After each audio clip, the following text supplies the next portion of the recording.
फूलों में सज रही है श्री वृंदावन बिहारी। राधे राधे, कैसे हो आप सभी। आशा करती हूँ कि आप सब अच्छे होंगे। तो आज का वीडियो बहुत ही खास होने वाला है। आज के इस वीडियो के अंदर ये प्यारी सी ट्रेंडिंग जो पोशाक है फ्लावर वाली, वो आज मैं आपको बनाना सिखाऊंगी। वीडियो को पूरा देखिएगा। मैंने ये ड्रेस सभी साइज के लिए बताई है, आप कैसे बना सकते हो। और इस ड्रेस को आज हम आर्टिफिशियल फ्लावर से बनाएंगे।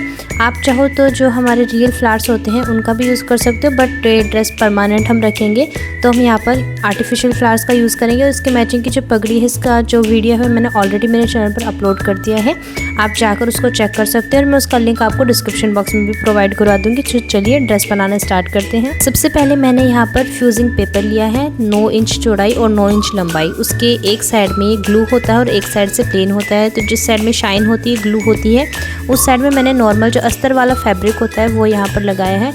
और ये फ्यूजिंग पेपर आपको किसी भी लेसेस की शॉप पर या फिर कपड़े की शॉप पर इजीली मिल जाएगा। जहाँ पर स्टिचिंग वगैरह का सामान मिलता है वहाँ पर भी इजीली मिल जाएगा। तो जो हमारा अस्तर का फैब्रिक था वो मैंने इसके साथ में प्रेस की हेल्प से स्टिक कर लिया है, यानी कि चिपका लिया है प्रेस लगाकर। अब इस तरह से 2 बार मैंने इसको फोल्ड किया है और इसकी जो लंबाई एक साइड से आई है वो 4.5 इंच आई है। तो इस तरह से जैसे हम हर बार करते आए हैं 4.5 इंच पे पूरे के अंदर इस तरह से मार्किंग कर लेंगे। आपकी जो भी लंबाई आ रही है उसी को आपको यहाँ पर मार्क करना है। दोनों साइड से आपकी 4.5 इंचेस आएगी, क्योंकि मैंने 9 इंच का जो है वो रखी थी लंबाई और चौड़ाई, तो 9 इंच का हाफ यहाँ पर 4.5 हो जाएगा। तो इस तरह से हम इसको राउंड में कट कर लेंगे। और आप इसी तरह से सेम हर साइज़ के लिए आपको करना है, यानी कि जिस भी साइज़ के लिए आप गोपाल जी के लिए ड्रेस बना रहे हो, आपके पास में जो भी ड्रेस है आपको उसका डायमीटर चेक कर लेना है और उसी डायमीटर का एक सर्कल यहाँ पर कट कर लेना है। तो 4 नंबर गोपाल जी के लिए मैंने यहाँ पर 9 इंच के डायमीटर की एक यहाँ पर राउंड बनाकर कट करूँगी। और कमर के लिए मैंने पहले यहाँ पर 1/2 इंच पे मार्किंग की थी। ये देखिए मैं आपको मेज़र करके दिखा रही हूँ। आशा करती हूँ कि आपको अच्छे से समझ में आ रहा होगा। 1/2 इंच की मार्किंग करने के बाद में इसको मैंने थोड़ा सा एक्स्ट्रा करते हुए इसको कट किया था कि ये देखिए लगभग 1 इंच हमारा ये आ गया था। 1 से 1.25 इंच तक इसका जो डायमीटर वो आ गया था सर्कल का। ये देखिए मैंने आपको मेज़र करके दिखा दिया, हाफ से थोड़ा सा एक्स्ट्रा लिया था। तो ये देखिए इस तरह से हमारा एकदम राउंड कट चुका है। अब किसी भी एक साइड से आपको इस तरह से कट कर लेना है, क्योंकि पहनाने में थोड़ा सा इजी रहेगा। अब इस तरह से मैंने एक लटकन वाली लेस ली है, हैवी वाली लेस आपको यूज़ करनी है इस ड्रेस के लिए। आप चाहो तो मोड़ी पर इसको ऐसे डायरेक्ट लगा सकते हो, बट मैंने पहले यहाँ पर एक स्टिच लगा दी थी अंदर की तरफ मोड़ते हुए। वो मैंने इसके अंदर क्लिप ऐड करना भूल गई हूँ, तो डायरेक्ट मैंने आपको यहाँ पर लेस ही लगा कर दिखाई। तो इस तरह से जो लेस है वो आप एकदम फिनिशिंग के साथ में आपको चारों तरफ लगानी होगी। और ये जो लटकन वाली लेस है ये एक साइड के फुटर से आपको लगानी है, ताकि जो लेस है वो फिनिशिंग के साथ में लगे। तो इस तरह से देखिए मैंने चारों तरफ ये लेस लगा दी है। अब टिश्यू रिबन मैंने यहाँ पर लिया है, 1/2 इंच इसकी चौड़ाई रहती है। और ये टिश्यू रिबन भी आपको लेसेस की शॉप पर, क्राफ्ट की शॉप पर भी मिल जाएगा। इसे दोनों साइड्स को इस तरह से स्टिच कर दिया है। अब यहाँ पर ये देखिए मैंने लगभग 9 इंच लंबाई का और यहाँ पर जो इसकी चौड़ाई रखी है वो लगभग 1.5 इंचेस रखी है। नेफे के लिए मैंने ये कपड़ा लिया है। इस तरह से इसको फोल्ड करेंगे, बैक साइड से इसको फ्लिप किया है, बैक साइड से इसको लगाना स्टार्ट करेंगे। आप इसके लिए ओरेप पट्टी यानी कि तिरछी पट्टी का ही यूज़ करना, बट मेरे को यहाँ पर आदत हो रखी है तो मैंने यहाँ पर सीधी पट्टी का ही यूज़ किया है। तिरछी पट्टी किसी क्या है वो थोड़ी सी खिंच जाती है।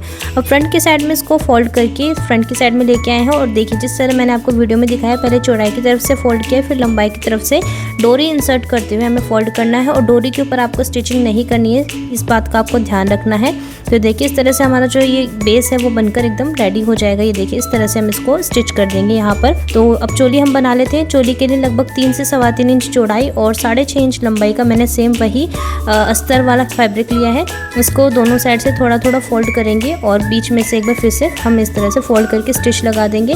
तो यहाँ पर हमने स्टिच लगा दिए, इसको इस तरह से डबल एक दूसरे के ऊपर ओवरलैप करेंगे और यहाँ पर स्टिच लगाकर जो हमारा बेस बना है ड्रेस का उसका सेंटर पॉइंट मैंने यहाँ पर निकाला है। और नीचे की साइड से इंसर्ट करते हुए इसके ऊपर हम एकदम पक्की सी लाई लगा देंगे 2-3 बार करते हुए, ताकि जो हमारी चोली है वो निकले ना। तो इस तरह से हमारा कंप्लीट हो चुका है बेस। बस जो हमारे दोनों पोर्शन है इन दोनों को ओवरलैप करते हुए एक स्टिच लगा देंगे।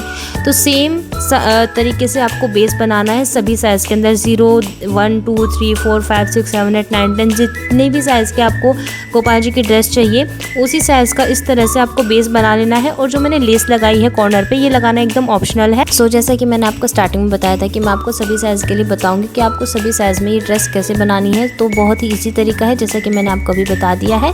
इस तरह से आपको बेस बना लेना है। जिस भी साइज़ की गोपाल जी की आपको ड्रेस बनानी है उसी साइज़ का आपको यहाँ पर बेस बनाकर रेडी कर लेना है। और इस तरह से मैंने अब यहाँ पर आर्टिफिशियल फ्लावर्स लिए हैं। अब यहाँ पर आप रियल फ्लावर्स भी लगा सकते हो, एक एक पेटल कट करके। बट रियल फ्लावर का क्या होगा, आप उस ड्रेस को केवल एक बार ही पहना पाओगे और उसके बाद में फ्लावर सूख जाएंगे, उनके पेटल सूख जाएगी। तो हम इस ड्रेस को बार बार पहना सके, और यहाँ पर इसलिए ही मैंने ये आर्टिफिशियल फ्लावर्स का यूज़ किया है। तो आपको ये आर्टिफिशियल फ्लावर्स किसी भी क्राफ्ट की शॉप पर, किसी भी लेसेस की शॉप पर, और इवन आपको ये ऑनलाइन भी मिल जाएंगे। तो मैं आपको इनका लिंक प्रोवाइड करवा दूँगी, आप चाहो तो मुझे कमेंट करके बता दीजिएगा, मैं आपको प्रोवाइड करवा दूँगी इनका लिंक। तो इस तरह से आपको सभी फ्लावर्स की इस तरह से एक एक पेटल कट कर लेनी है। एक एक सिंगल पेटल का हम यहाँ पर यूज़ करेंगे।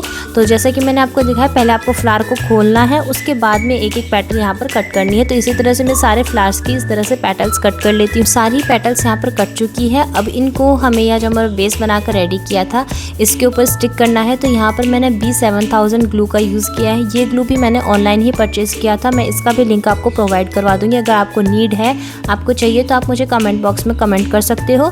तो सबसे पहली जो लेयर है वो मैंने स्काई ब्लू कलर की लगाई है। स्काई ब्लू का एक फ्लावर लिया था और उसके पेटल्स जैसे मैंने आपको कट करके दिखाई थी, इस तरह से कट की है। तो बहुत ही ईजी तरीके से, बहुत ही आसानी से, बहुत ही कम मेहनत में हमारी जो प्यारी सी ब्यूटीफुल सी पोशाक है वो बनकर तैयार हो जाएगी। अगर आप बिगनर हो तो भी आप इस ड्रेस को ईजिली बना सकते हो, क्योंकि इसमें स्टिचिंग का, सिलाई मशीन का ज़्यादा काम नहीं है, केवल एक बेस बनाना है। आप चाहो तो उसको ग्लू गन की हेल्प से भी उस बेस को बना सकते हो, ग्लू गन और B7000 की हेल्प से। बट मैंने यहाँ पर स्टिचिंग का लगा लिया है। आप चाहो तो ग्लू गन या फिर B7000 से इसको बना सकते हो। और इस तरह से बस ग्लू लगा कर आपकी जो पेटल्स है वो इस तरह से स्टिक कर देनी। उसके बाद मैंने कि मरून कलर की लेयर बना दी है स्काई ब्लू के बाद में। फिर उसके बाद में कि लेमन येलो की एक लेयर बना दी है फ्लावर की पेटल्स की। और उसके बाद में लास्ट जो लेयर है वो मैंने यहाँ पर बेबी पिंक की बनाई है। तो कॉम्बिनेशन भी मैंने बहुत प्यारा सा यूनिक सा रखा है, जो कि गोपाल जी को पहनाने के बाद में बहुत ही प्यारा इनका लुक आया था। तो देखिए इस तरह से सारी पेटल्स हो गई है। अब यहाँ पर आपके पास में अगर कोई स्टोन या फिर कोई मिरर नहीं है तो आप इस तरह से 3D आउटलाइनर ले सकते हो। फेविक्रिल के ये आते हैं और ये भी मैंने ऑनलाइन ही मंगवाए हैं। आपको अगर ये चाहिए तो आप मुझे कमेंट कर दीजिएगा, मैं आपको इनका भी लिंक प्रोवाइड करवा दूँगी।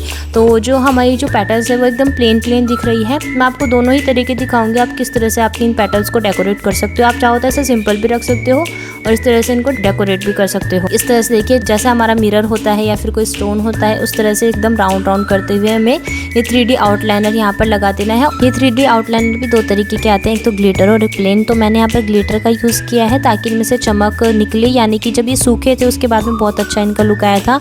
और ये आउटलाइनर जो है मैंने सिल्वर कलर का यूज़ किया है। और यहाँ पर मैंने दोनों ही तरीके दिखाए हैं। तो यहाँ पर पहले मैं ये सभी के ऊपर आउटलाइनर लगा देती हूँ, 3D आउटलाइनर ग्लिटर वाले। उसके बाद में दिखाती हूँ कि मैंने नेक्स्ट में क्या किया था। तो एक तरीका तो हमारा ये आउटलाइनर वाला हो गया, और दूसरे तरीके में मैंने जैसे कि आपको बताया था पहले ही, आपको पहले B7000 ग्लू लगा देना है टॉप पर। और इस तरह से छोटे राउंड शेप के मैंने मिरर यहाँ पर यूज़ किए हैं।